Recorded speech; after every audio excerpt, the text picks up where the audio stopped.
back. And what I'm doing here today is I'm making a little base cabinet to go into this little nook off this dining room. Okay, see, I've got it set up here with some outlets, and I've got a light in here, you know. So off of the dining room here, we're just thinking, you know, this would be a table where you'd put a, you know, a coffee maker or a teapot or whatever you want, and you got plugs there, you can do whatever you want.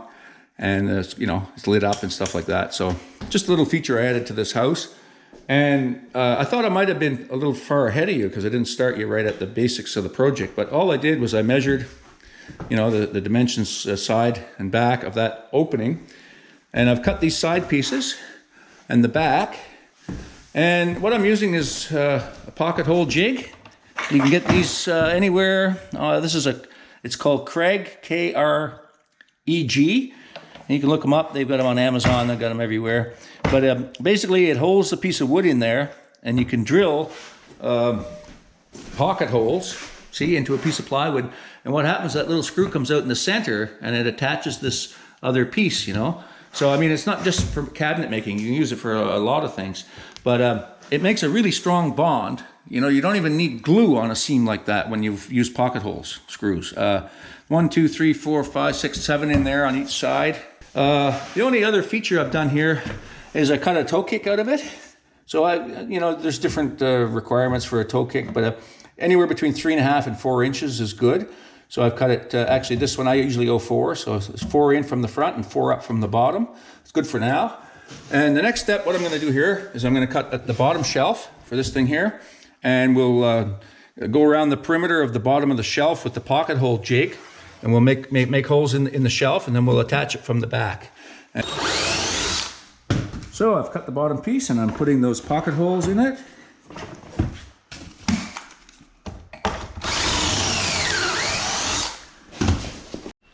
Okay, so I've laid the cabinet on its back, and I've cut the bottom shelf. Okay, I got her lined up there with the bottom of the cabinet. I'm gonna put some pocket hole screws in there, and then we'll go from there. Okay, so I cut a bottom and I put it in, okay? And how I figured that out was I just lined it up with the top of the toe kick, both sides.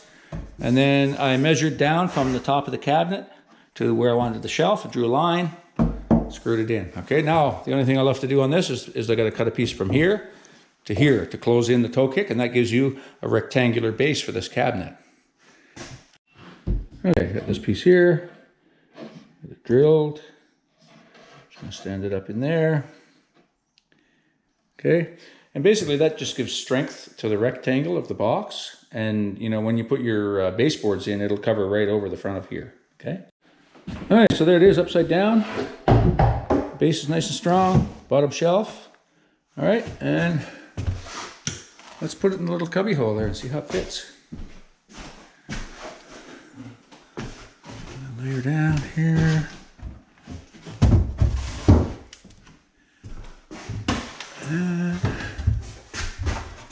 See, there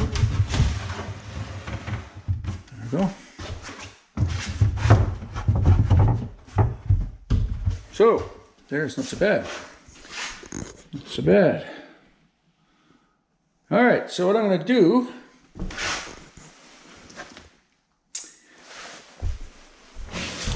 actually, you know what? I guess it's sort of a counter, so you might want to stand up close to it. So having a toe kick is good. But I'm looking at it now, I'm realizing, well, because it's so short, you know, I could have probably brought that base right out to the front and not had a, you know, a toe kick. But because, you know, the baseboard that goes on here is just going to follow right along. But that's okay. Yeah. They recommend a toe kick. A toe kick allows you to stand closer, you know, like you can put your foot will be underneath there. You don't really realize how handy a toe kick is or how essential it is for cabinets until you go to stand up against something that doesn't have a toe kick. Yeah, just that little bit. Just those couple of inches allows you to reach in and do stuff at the cabinets, right? Like here. See, all of these have that 4-inch toe kick. It's not finished, mind you, but you know, so when you go to stand it next to the cabinet, your foot isn't out here, your foot can go under, you know, just a little bit. Okay, so I got the cabinet in place. And what I did was I purposely made it a little shallower than the alcove so I could line it up with the outside here. I didn't want to have this thing out too far. So because the trim, I'm going to put face frame on this cabinet, and it's also going to serve as the trim that goes around this opening. Okay, it's going to go like that. So I wanted this flush here. Same on this side. So I wanted a little bit of wiggle room in the back. So I didn't want it completely jammed out here and be too long. Okay, that way I got some room here. I can move it back and forth. So all I'm going to do now is I'm going to level it, and I'm going to screw the sides into this 2x4 here.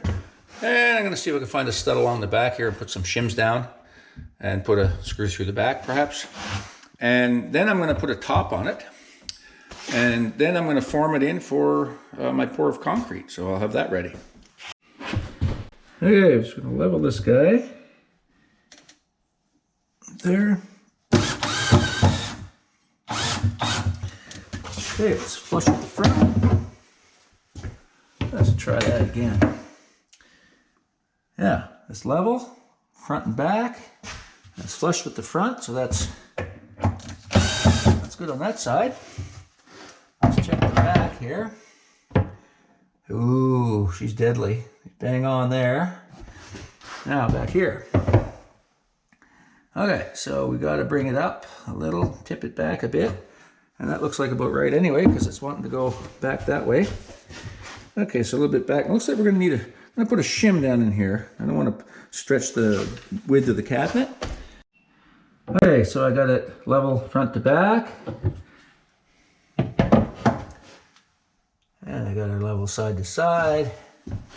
And I got that one.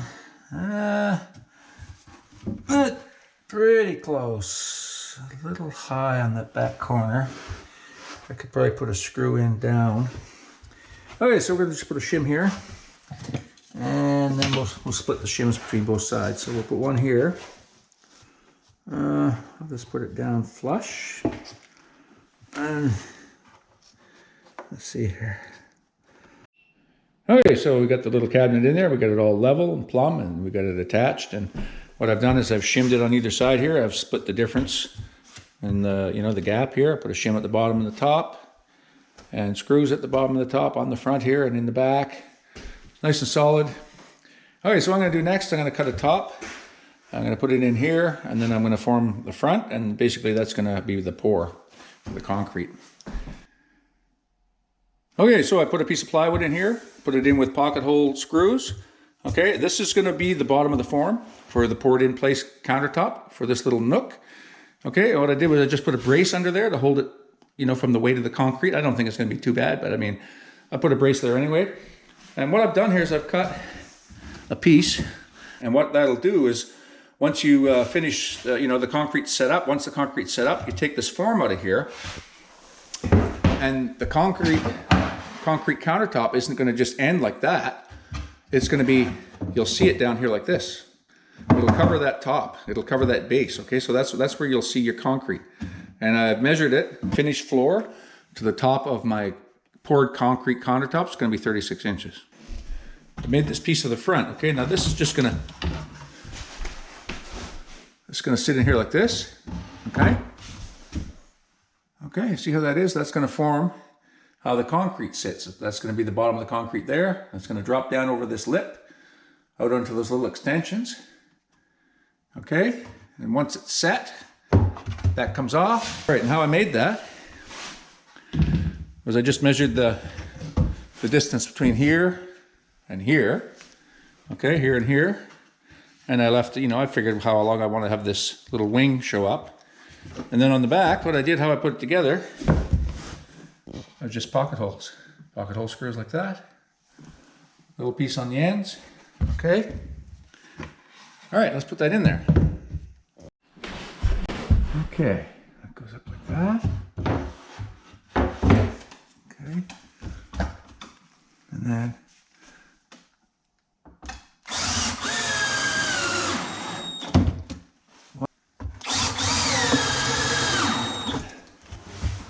I want screws that aren't going to protrude through the base because I don't want them into the concrete, because I want to be able to remove this front piece afterwards.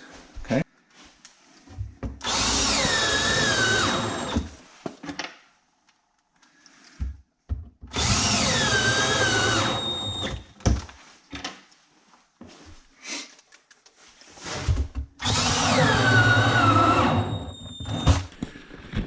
Yeah. So I'm going to block this off here, okay? So the concrete doesn't run down, fill that crack in there. I'm going to rough this up. I'm going to put some screws in here. I'm going to leave the tops up a bit, okay? And that's basically going to give the concrete some bite so that the countertop stays on there so it doesn't pull out, okay? It'll harden around those screws, all right? Now down in this little extension here, you see the concrete will fall down in here. That'll form the bottom of the concrete right there. It covers up this edge. So when you look at the cabinet, once this forms off, your face frame is just going to run right underneath the concrete. There won't be an edge of the plywood showing. Okay? You'll see that eventually when we get it poured. Okay, so I'm going to, like I say, I got to fill all this first and make sure that's good, and I'm going to check for level, and we'll get this ready.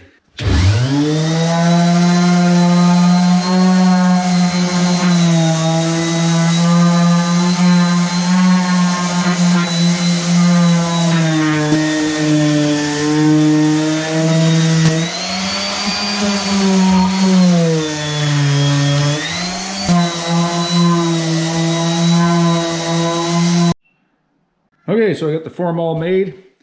What I did was I took some thinner plywood, I put it against the back, and that'll be my screed board. That shows me the level of the top of the concrete. Okay, it's level with this here, and it's thin enough that I can just skim over it with concrete. Okay, and you won't see that, it'll blend right in with the concrete. I patched a few holes here, both sides. I filled any of the big gaps with silicone. Okay, and I put some screws in here like I said I would. Basically, I just left them halfway in. And what they'll do is they'll help anchor the concrete, to the countertop. So once the concrete's hardened around those screws, it won't let the concrete pull off, okay? Now this front piece here, the form for the overhang, I'm going to oil it with some air tool oil. You can use whatever you want, but this has worked for me before, so I'm going to use some of this. I'm not going to oil that surface because I want the concrete to adhere to that. But I am going to oil this surface and the bottom of this trough, because I do want to remove this form once the concrete is set. Okay, so the other thing I've got is I cut a piece of mesh to fit in here. This is just fencing mesh. It's quite stiff and it'll work fine to reinforce it. And I cut a piece of rebar to fit in here, and I got it wired together. So I got this wired to the mesh. So what I'm going to do is I'm going to mix up my concrete and pour it in there. I'm going to put it about half full. And then I'm going to sit this in there on it. So that'll ride about halfway through the mix. And then I'll finish topping it up. Okay? So I'm going to mix up some that PSI 6000 and we'll get this started. Yeah, the other thing I did was I just put a little leg in here. Just a temporary leg. Just to take a bit of the tension off the front in case it gets a bit heavy. Just to hold it straight, hold it nice and flat. And that'll come out with this brace when I take the mold off.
Okay, another little bit.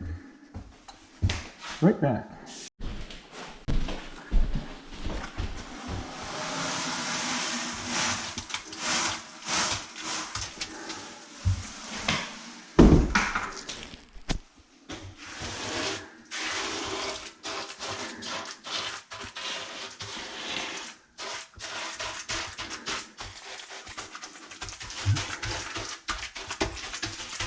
Okay.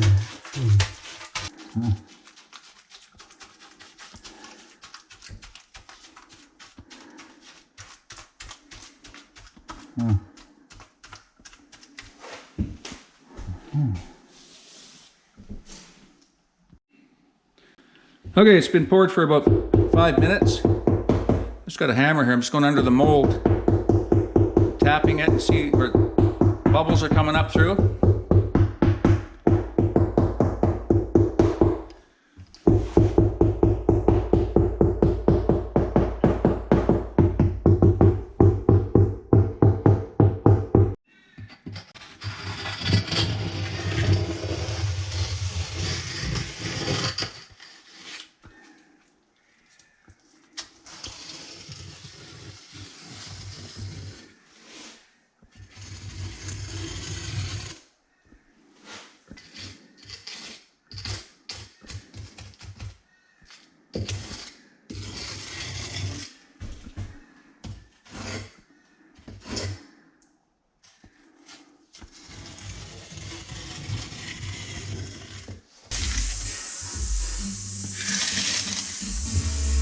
Yeah.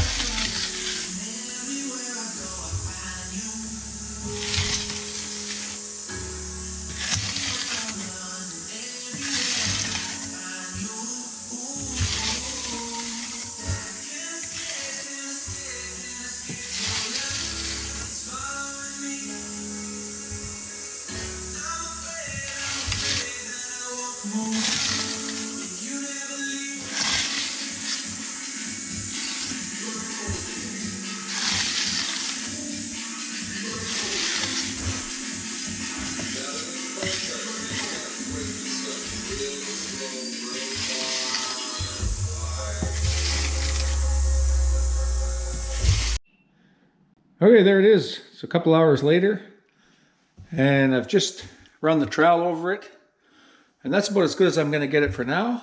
So I'm going to just let that harden and give it a day or two, and I'm going to strip the form, and then we'll see what we end up with when I get into a little bit of sanding on there. Okay, it's been a couple of days. I've had it covered up with a piece of plastic here. Let's take the form off this and see what we ended up with.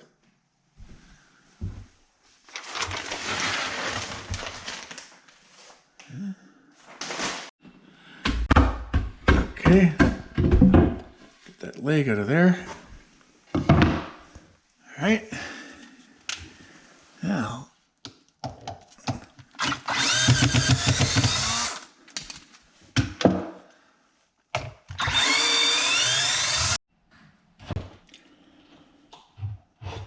okay.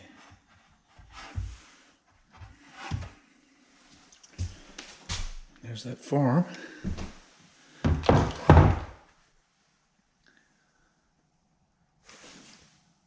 Huh? That doesn't look too bad. Huh? Look at that. Yeah. So the countertop is 3/4 of an inch shallower than what we see here, because this had the bottom of the base in there. So we've covered that. See that? That doesn't look too bad at all. Nothing stuck to it. And it's formed quite well. Yeah. There's no air pockets in it really to speak of. A few little spots to fill maybe, but I'm gonna sand off this edge. It's still not cured yet, but so I'm gonna treat it really with kid gloves just for the next bit. I'm not gonna do much to it. Just wanted to get that form off there and see what it looked like. Wow, that looks good. Huh. Yeah, I think we can leave the plastic off it now, let it just dry on its own. I don't think it's going to crack. And I didn't get it perfectly smooth with the trowel. Yeah, that looks pretty good. Okay, I'm going to have to do a little filling, and I'm going to have to sand it and do some finishing on this at a later date. But for now, that looks pretty good. Thanks for watching. Comment, like, and subscribe, and we'll see you again soon. Bye for now.